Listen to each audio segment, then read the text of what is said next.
Now, most of us go about our daily lives relatively pain-free, but there are many of our neighbours and friends that suffer every day with aches in their joints, and it must be something that's really uncomfortable to live with. We're joined by two people. We have Kayleigh in Kinnegad on the phone. Good morning to you, Kayleigh. Hi, how are you? Not too bad at all. And we have Rashid Butt, who is in studio with us. Good morning to you, Rashid. Good morning to you. Kayleigh, let's start with you. You're now 24 years of age, but you would have noticed the pains coming a considerable length of time ago. When did you first start feeling the creaks? Well, it wasn't like that. I didn't just start feeling creaks. It was literally, I woke up one morning and I was in agony. It was out of absolutely nowhere, and it was when I was 13 that it first happened. But yeah, it was literally, you wake up and my shoulder was killing me and I didn't know what was going on. The next day it was my hip and I just couldn't understand it. It was very, very quick. So you went from having no pain, yeah, to being killed with pain. Yeah. At 13 years of age. Yeah. And were people telling you that it was like, oh, it must be growing pains? Oh, yes, I did. I heard that a lot. And I think eventually, I went to the hospital I just assumed I'd injured my shoulder. Maybe I couldn't understand. Obviously I was 13. I couldn't understand why it was hurting me. So I thought maybe I lay on it wrong. Anything. I couldn't think of any reason. But when I went there, they thought, well, maybe you've pulled a ligament, and they put me in a sling. And I was thinking that's fine. And then it was my hip, and then it was my knee, and it just kept spreading and spreading. And within a month, it was all over my body. It was practically every joint in my body, and it just got out of control very quickly. Did you have a panic attack about it? I didn't. I was very young, and my mum is a very calm person, so she kind of kept me calm. And I think at the time, I would have thought, well, I'll go to the doctor and I'll get it fixed, and that was just the way I thought of it. So I wasn't. Obviously, I was in pain, and I was upset about being in pain, but I wasn't, panicking about it. So you were in school at the time? I was in secondary school, yeah. And you must have been in first year, were you? Yeah, it was the end of first year. That's exactly when it was. Yeah, just before the summer holidays. And were you able to tell your friends of the pain you were going through? Well, it was, as I say, it was just before the summer holidays. So I left school for the summer, and I had, I was in a sling, and that was fine. I came back after summer. I went to a boarding school, so I didn't see my friends during the summer. And when I came back for second year, I could barely walk, and people didn't see the slow deterioration over the 3 months. So I just came back and couldn't walk, and nobody could understand it. I hadn't got a diagnosis, so I couldn't explain it. And I think a lot of people thought I was putting it on because it was so out of the blue, and it was such a weird thing for a young girl to be complaining of. That in the end, it was something that I couldn't really talk to my friends about. So you felt that people thought you were putting it on? Well, they told me later on that they thought I was putting it on. Good friends of mine and even teachers were surprised when we finally got a diagnosis, and my mother rang the teachers and the principal to explain what was wrong with me. I think there was general surprise that there was actually something wrong with me, and it wasn't in my head, even from adults. Because it is a presumption that it's an older person's illness, isn't it? Absolutely, yeah. And I thought it was. Did you get bullied because of it? Not very much. I think there's only maybe 2 instances where I would have been bullied, but I would be quite a strong person, and I did have a good network of friends, so it didn't affect me, thankfully. But I know that is a big issue, yeah. And you had to leave boarding school and go to day school because you needed, I suppose, parental help every day, and it would probably be too difficult to go through 24/7 on your own. Absolutely, yeah. So I joined Loreto College in Mullingar, which was the best thing I did because, the principal and that was fantastic there, and he really accommodated my classes around my condition, and he was very subtle about it as well. He didn't make a big deal of it. He respected my privacy, and it was good. It really made the 4 years I had left in school a lot easier, Okay, Kayleigh, you stay on the line there. I just want to ask Rashid, when arthritis began to become a problem for you, when did you first notice it? I am relatively a recent sufferer of arthritis. 2 years ago, I was a healthy man. I had no pains, no aches. In 2009, local elections, I ran for local county council in Westmeath.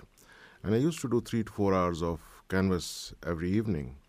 And at the end of the evening, there would be just simple tiredness, fatigue, nothing more than that.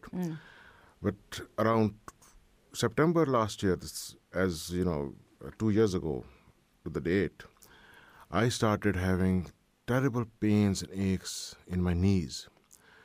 And I couldn't understand what's happening. I had never experienced such excruciating pain, and I had no idea what's happening to me. And nobody around me could understand what's happening to me. I mean, hell, I didn't understand what's happening to me. Why expect others to understand? And I was deteriorating very, very fast in my health, and I was not able to cope. I had a small business at the time, which I was running, and as a self-employed person, you have to be there every day. And it's very confusing.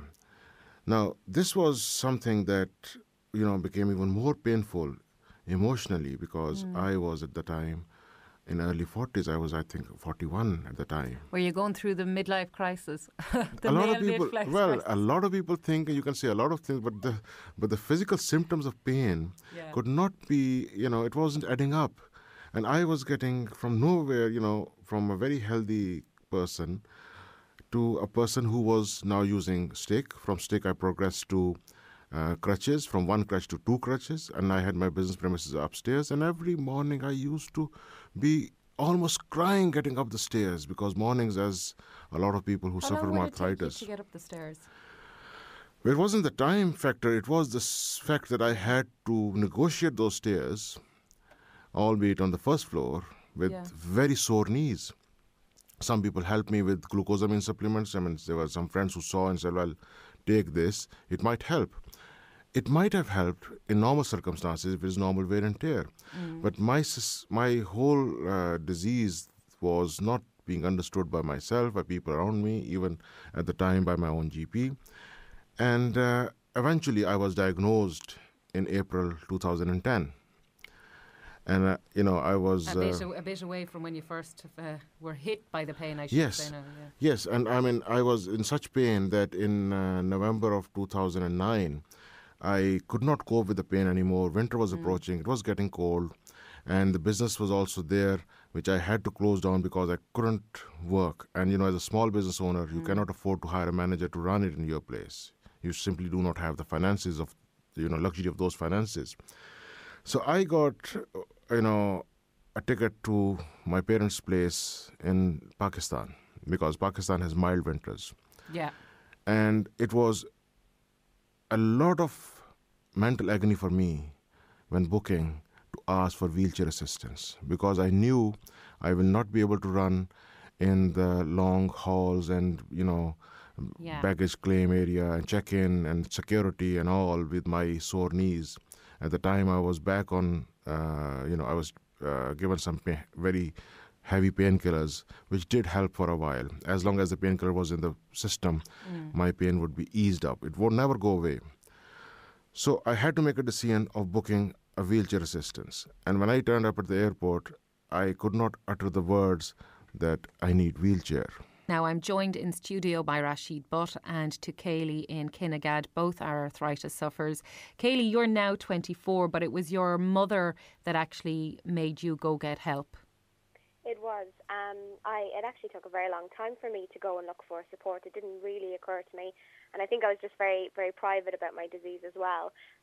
But eventually, about 2 years ago, I, on my mother's encouragement, did go and talk to the guys at Arthritis Ireland in Dublin, and just to kind of test the waters and see what they were all about. And through them, I met so many people with arthritis and people who work for people with arthritis, and I've really learned how to take control of my disease, which has just been amazing. And also through that then as well, I've met younger people with arthritis, which even I was surprised at how many people there are in this country who are, under the age of 50, who've got very severe arthritis and for a very long time. And then, obviously the problems that they're faced with every day, So I got very involved with the Young Arthritis Network in Dublin and have recently set up the Young Arthritis Network for the Midlands. And is there many in your Midlands group? Yeah, we've got some great support. It kind of took off very, very quickly, and I can't. The range of ages and the type of people that have come, they're so diverse, and some really great people who are so happy to find the support and love to support each other. I think it means an awful lot to the people who are involved. Yeah. Rashid, you also found help within the organisation. How did you find it? Well, I am very recent to this Mullingar branch of Arthritis Ireland. I only learned about it a few weeks ago from the newspaper, and there was one small article about it, that there's going to be an AGM and things like that.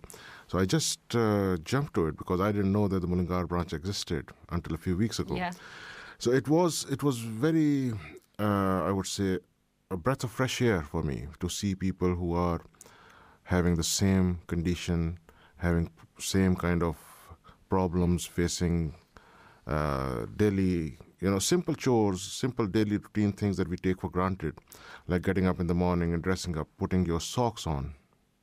And when your fingers are sore, it's a huge problem. Tying your shoelaces. A lot of people don't realize this. And there's also another lack of awareness about conditions like rheumatoid arthritis, or in my case, psoriatic arthritis. Now, I was a long-time sufferer of psoriasis, and I thought I would get away with it because there is 30% chances that eventually if you suffer from psoriasis, which is a skin condition... Which is the flaky kind of skin, yes, isn't it? Yeah. It is again because of the fact that it is an immune disorder, an autoimmune disorder. It starts affecting your joints the same way as rheumatoid arthritis. Yeah. The symptoms are absolutely the same. It's only that they do a blood test, which determines whether it is arthritis of rheumatoid arthritis or another form. And you, Kayleigh, have the rheumatoid arthritis, isn't it? I do, yeah. Is there no cures? Is there a cure for yours, Kayleigh, or is it just consistent medication for the rest of your life?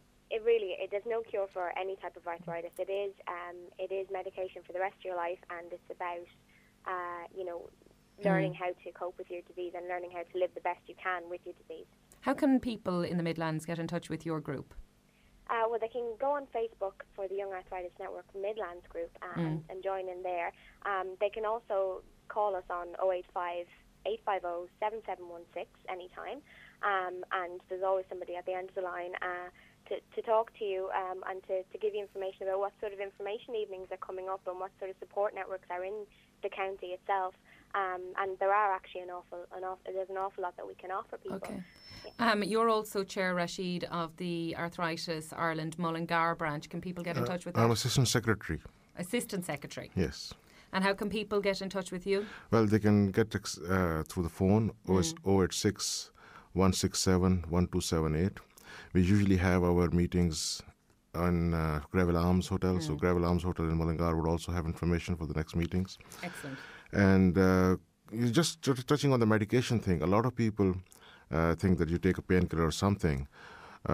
People who are chronic sufferers of arthritis are usually taking a class of medication which is known as DMARDs, disease-modifying anti-rheumatic drugs. And to put it mildly, these drugs have to be taken till death do us part. Oh, typical. Rashid, it's a horrible thing to live with, I'm sure, and Kayleigh the same, but thank you very much for coming in and talking about it with us here. We'll go now, but I'm sure we'll be talking to you again in the future because it's an issue that won't go away.